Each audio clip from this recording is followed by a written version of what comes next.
Hello అండి. ఈరోజు నేను మీ అందరికీ KFC style crispy fried fish రెసిపీని చూపించబోతున్నాను. ఈ ఫిష్ కేఎఫ్‌సి పై లేయర్ సూపర్ క్రిస్పీగా, లోపల ఫిష్ సాఫ్ట్‌గా, జ్యూసీగా చాలా టేస్టీగా ఉంటుంది. మరి ఈ రెసిపీని ఎలా ప్రిపేర్ చేసుకోవాలో దాని ప్రాసెస్ ఏంటో చూసేద్దామా? ఫస్ట్ శుభ్రంగా వాష్ చేసిన బోన్లెస్ ఫిష్ పీసెస్ని ఒక ప్లేట్లోకి తీసుకోండి. నేను 1/2 kg బోన్లెస్ ఫిష్ పీసెస్ తోటి ఫిష్ కేఎఫ్‌సి చేస్తున్నాను. దాంట్లో 1 teaspoon white pepper powder, 1 teaspoon salt, 1 spoon కారం వేయండి, 1 స్పూన్ ధనియా జీరా powder, 1 tablespoon fresh ginger garlic పేస్ట్ని వేసి ఇప్పుడు దీంట్లో 1 టేబుల్ స్పూన్ మిక్స్డ్ డ్రై హెర్బ్స్ని వేయండి. ఇది వేయడం వల్ల ఈ crispy fried fish recipe taste చాలా బాగుంటుంది. ఇప్పుడు మనం వేసిన ఇంగ్రీడియంట్స్ అన్ని మొత్తం అంతా కలిసేలాగా మిక్స్ చేయండి. 1 మినిట్ బాగా మిక్స్ చేస్తూ మనం వేసిన మసాలా మొత్తం ఈ ఫిష్ పీసెస్కి బాగా పట్టించండి. ఇప్పుడు ఈ మ్యారినేట్ చేసిన ఫిష్ పీసెస్ని కొద్దిసేపు పక్కన పెట్టండి. ఈలోపు మీరు ఒక బౌల్ని తీసుకోండి.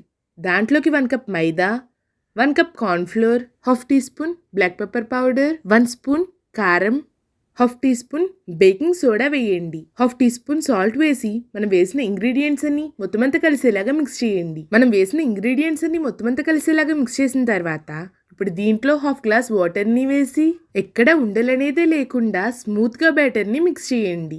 ఈ బ్యాటర్ కన్సిస్టెన్సీ ఇక్కడ వీడియోలో చూపిస్తున్న విధంగా ఉండాలి. 1 స్పూన్ వెనిగర్ని వేసి స్పూన్తో 30 సెకండ్స్ బీట్ చేస్తూ మిక్స్ చేయండి. దీంట్లో మనం బేకింగ్ సోడా వేసాం కదా, బేకింగ్ సోడా ఇంకా వెనిగర్ రియాక్ట్ అయ్యి బబుల్స్ ఫామ్ అవుతాయి. ఇలా 30 సెకండ్స్ బీట్ చేయడం వల్ల పిండిలో ఎయిర్ ఫామ్ అవుతుంది. అలా పిండిలో ఎయిర్ ఫామ్ అయితేనే మనం చేస్తున్న కేఎఫ్‌సి స్టైల్ ఫ్రైడ్ ఫిష్ పై లేయర్ సూపర్ క్రిస్పీగా వస్తుందని గుర్తుపెట్టుకోండి.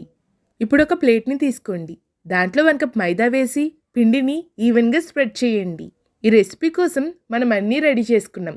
ఇంకా ఫిష్ కోట్ చేసుకుని ఫ్రై చేయడం మాత్రమే మిగిలింది. మనం మ్యారినేట్ చేసిన ఫిష్ పీస్ని తీసుకొని పిండిలో ముంచి ఫిష్ పీస్ మొత్తం పిండిని బాగా పట్టించండి. ఫిష్ పీస్కి పిండి బాగా పట్టించిన తర్వాత మైదాలో వేసి ఇక్కడ చూపిస్తున్న విధంగా మైదాలో ఫిష్ని వేసి 2 సైడ్స్ బాగా కోట్ చేయండి. మైదాలో ఫిష్ని ఇలా తిప్పుతూ కోట్ చేయడం వల్ల మీకు పర్ఫెక్ట్ కేఎఫ్‌సి స్టైల్ లుక్ వస్తుంది. ఇలా ఫిష్ని పర్ఫెక్ట్గా కోట్ చేసిన తర్వాత స్లోగా వేడివేడిగా మరుగుతున్న ఆయిల్లోకి డ్రాప్ చేయండి. స్టవ్ని లో టు మీడియం ఫ్లేమ్లో పెట్టేసేయండి. ఇలా ఆయిల్లో పట్టేని ఫిష్ పీసెస్ని కోట్ చేసుకొని స్లోగా డ్రాప్ చేయండి. ఫిష్ ఫ్రై అవ్వడానికి ఎక్కువ టైం ఏం పట్టదండి, త్వరగానే ఫ్రై అయిపోతుంది. ఫిష్ ఆయిల్లో వేసిన వెంటనే ఫుల్ బబుల్స్ వచ్చినాయి కదా, ఇవి కొంచెం స్లో అయిన తర్వాత ఫిష్ని స్లోగా రెండో వైపుకి తిప్పండి. రెండో వైపు తిప్పిన తర్వాత కూడా ఫిష్ని ఖచ్చితంగా లో టు మీడియం ఫ్లేమ్లోనే ఫ్రై చేయాలి. అప్పుడే లోపల వరకు కొంచెం కూడా పచ్చిదనం లేకుండా పర్ఫెక్ట్గా ఉడుకుతుంది. అంతేకాకుండా పై లేయర్ సూపర్ క్రిస్పీగా ఫ్రై అవుతుంది. ఈ కలర్లో ఫ్రై అయితే సరిపోతుందండి. ఆయిల్ నుంచి సపరేట్ చేసి ఒక టిష్యూ నాప్కిన్ పైన వేయండి. ఎక్స్ట్రా ఆయిల్ మొత్తం అబ్జర్వ్ చేసుకుంటుంది. అంతేనండి, KFC style crispy fried fish recipe ready అయిపోయింది. డెఫినెట్గా ట్రై చేయండి, టేస్ట్ చాలా బాగుంటుంది. వేడివేడిగా మయోనీస్ ఇంకా టొమాటో కెచప్ తోటి సర్వ్ చేసుకుని తింటూ ఉంటే టేస్ట్ అద్దిరిపోతుంది. వీడియో నచ్చితే లైక్ చేయడం మాత్రం మర్చిపోకండి. ఇటువంటి మరిన్ని వీడియోస్ కోసం నా ఛానల్ని సబ్స్క్రైబ్ చేసుకోండి. సబ్స్క్రైబ్ టు మై ఛానల్ అమ్మతో Divya. Thank you for watching. Bye.